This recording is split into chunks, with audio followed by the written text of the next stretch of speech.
একটি চরম অন্যায় আমাদের সাথে করা হয়েছে। যে উপরের মহলে আগেও পুলিশ অন্যায় করত, সেই উপরের মহলের আদেশে এখনো পুলিশ অন্যায় করছে। পুলিশের উচিত আমাদের কাছে ক্ষমা চাওয়া। আমরা অবহিত করেছিলাম লিখিতভাবে, সে রিসিভ করা চিঠিও আমাদের কাছে আছে এবং বিষয়টি সম্পূর্ণ শান্তিপূর্ণ ছিল এবং আমাদেরকে মিটিং চলার এক পর সময় বলা হলো অনুষ্ঠানটি সংক্ষিপ্ত করার জন্য। তারা আশঙ্কা করছে আমাদের উপর হামলা হতে পারে, আমাদের উপর যারা হামলা করবে তাদের উপর হামলা না করে তারা আমাদের উপর জলকামান নিক্ষেপ করেছে, সাউন্ড গ্রেনেড মেরেছে।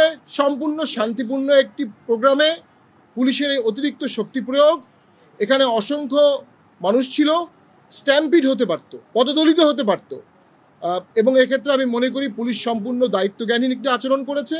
এটি অনাকাঙ্ক্ষিত। আমরা সবসময়ই আইনশৃঙ্খলা বাহিনীকে সর্বদাই সহযোগিতা করেছি, এখনও করছি, সামনেও করব।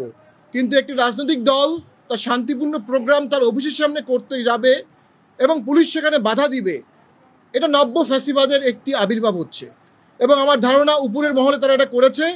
যে উপরের মহলে আগেও পুলিশ অন্যায় করত, সেই উপরের মহলের আদেশে এখনও পুলিশ অন্যায় করছে। আমি পুলিশকে কোনো দোষারোপ করব না, তারা চাকরি করে, উপর থেকে যে আদেশ আসে সেই আদেশ তারা পালন করে। আমি মনে করি এই ধরনের দায়িত্বজ্ঞানহীন আচরণ রাজনীতির জন্য অশনি সংকেত। সরকার আর কিছুদিন পরে ভোট করতে যাচ্ছে, 12ই ফেব্রুয়ারি ভোটের একটি দিন ঘোষণা করেছে। আমরা তো মনে করি যে দেশে আজকের দিনে যে ঘটনা ঘটলো এর মানে সরকার বা কেউ ভোটে সদিচ্ছা আছে এমনটি আমার মনে হচ্ছে না। এই পরিবেশে দেশে ভোট হবে এমনটি আমার মনে হচ্ছে না। একটি চরম অন্যায় আমাদের সাথে করা হয়েছে, একটি ইললিগাল ভাবে আমাদেরকে আজকে সরিয়ে দেওয়া হয়েছে। ওখানে চেয়ারম্যান ছিলেন, তার স্ত্রী ছিলেন, আমরা ছিলাম, সকল সিনিয়র নেতৃবৃন্দ ছিল।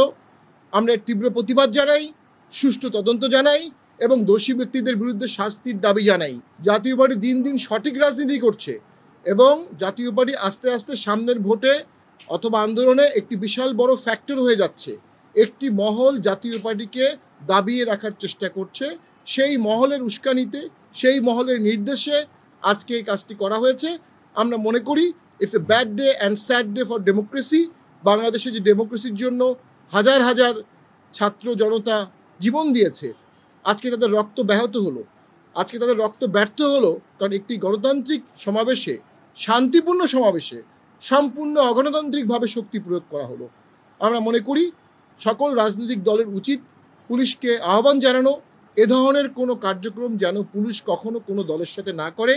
রাজনীতি মানেই বহু মত, বহু দল থাকবে, বহু মত থাকবে, সকলে রাজনীতিতে বিচরণ করবে।